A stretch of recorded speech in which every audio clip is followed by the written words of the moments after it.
네, 북한 전문가를 모시고 관련 내용을 자세히 짚어봅니다. 차두현 통일연구원 초청연구위원 김정봉 한중대 석좌교수 나오셨습니다. 안녕하십니까? 네, 안녕하십니까? 네, 어서 오십시오.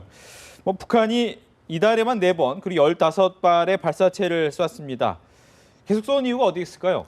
네, 이 쏜 종류들도 굉장히 다양하죠. 네. 300mm 그 방사포, 그다음에 스커드 계열, 그다음에 노동 계열로 추정되는 미사일들, 그다음에 어쩌면 이제 KN-02 같은 지대지 미사일도 쐈을 가능성들이 지금 분석이 되고 있는데요. 네.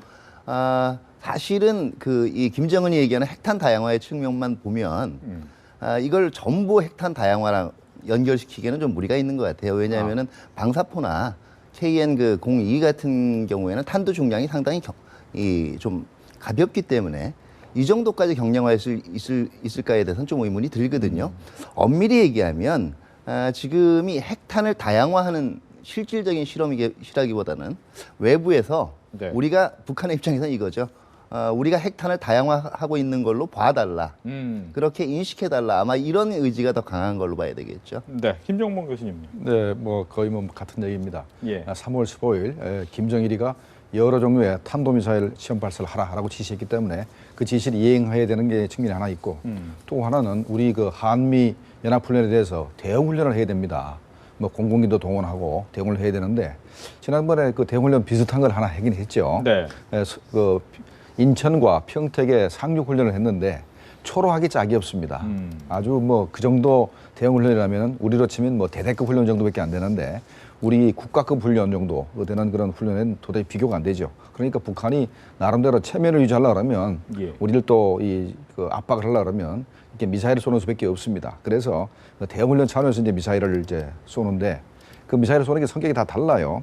지난번에 300mm 방사포로 쐈을 때는 사거리가 100에서 150km였습니다. 이거는 이제 우리의 평택에는 미군 기지를 주로 공격할 목표였고 또 어저께 쐈던 그 300mm 방사포는 사거리를 200km 늘렸습니다. 네. 이거는 우리 세종시하고 계룡대를 목표로 한 것이고 노동미사일을 쏘는 것은 주일 미군 기지 그다음에 그 탄도미사일 단거리 미사일을 500km짜리 쏘는 거는 우리 부산과 포항에 있는 미국의 항공모함이라든가 포항에 있는 한미 해병대 상륙훈련을 저지할 수 능력을 보여주기 위한 것이기 때문에 네. 나름대로 다 의미가 다 있기 때문에 북한이 나름대로 이런 모든 경우에 있어서 자기네가 대응할 능력이 있다. 이런 것을 과시하기 위한 것으로 판단이 됩니다. 그렇군요.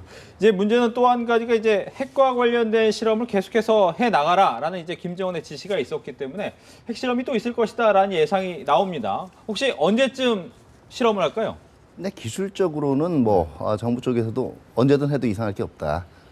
이 태세가 돼 있다 이렇게 얘기를 했지만 저는 기술적으로는 5월 이전에 언제라도 할 수 있다라고 봅니다. 왜냐하면은 외국의 각종 분석 사이트에서 나온 것도 보면 네. 원래 풍계리에서 이 4차 핵실험을 했을 때 1월 달에 그 당시의 움직임으로 보면 옆에 이 수평쟁도가 한 2-3개가 더 있는 걸로 판단이 된다라고 분석을 했고요. 예. 그 당시에 폭발력을 조정한 것도 너무 세게 할 경우에 옆에 오히려 마련하는 갱도가 붕괴될 수가 있어서 폭발력 조정을 했다는 분석도 나오고 이거는 이제 예비용으로 남겨둔 거죠. 추가적인 핵실험을 할 수 있는. 다만 이걸 실질적으로 실행에 옮길 수 있을지 없을지는 여전히 유보적이라고 생각이 됩니다. 왜냐하면 지금 김정은의 입장에서는 가장 큰 목표가 네. 핵 보유국으로 일단 인정받고 협상을 시작하겠다는 거 아니겠습니까? 그런데 지금까지 나온 바로는 이제 핵 보유국으로 이제 북한이 인정받느냐 아니냐의 여부는요. 북한이 능력이 얼마나 되느냐가 아니라 주변국하고 국제사회가 이걸 받아들일 의지가 있느냐 없느냐입니다. 근데 미국이나 국제사회는 이미 받아들일 수 없다라고 얘기를 했거든요. 그러니까 김정은이 앞으로 2-3차례 핵실험을 더 했다고 해서 상황이 달라지는 게 아니에요.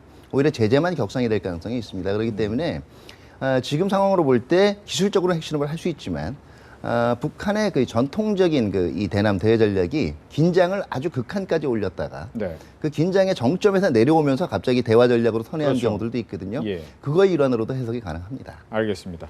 문제는 이제 말씀하신 것처럼 이 제재 부분은 점점 강해질 수 있습니다. 또 우리나라 한미 고위급 제재 협의가 있었는데 문제는 이 회의를 통해서 어떤 대응책이 더 나올까요? 네, 새로운 제재안이 더 나오는 것보다는 일단은 미국이 행정명령을 발했지 않습니까? 독자 제재로서.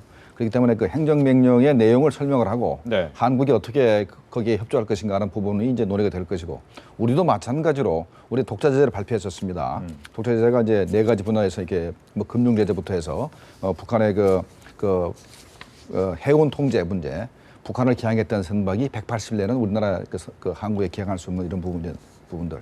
그다음에 뭐 수출 통제, 그다음에 북한의 식당 같은 거 이용하지 말라는 것들 이런 것들이 있는데 이런 것들이 또 우리 정부는 미국에 대해 설명을 했을 겁니다. 설명을 하고 그다음에 이제 제일 문제가 되는 것이 미국이 세컨더리 보이콧으로 그 행정명령을 내렸는데 네. 이게 굉장히 포괄적이고 굉장히 무시무시한 거기 때문에 예. 어떻게 이제 그것이 적용되고 또 한국이 어떻게 협조할 것인가 부분이 아마 집중 논의됐기 때문에 네. 이것이 무슨 새로운 제재 조치를 만들기보다는 앞으로 한미가 어떻게 협조해 나갈 것인가 하는 부분을 이제 집중 논의했을 것이고 그다음에 한미 두 나라만 있는 것이 아니고 지난번에 오바마 대통령이 아세안 정상회의를 미국에서 했습니다.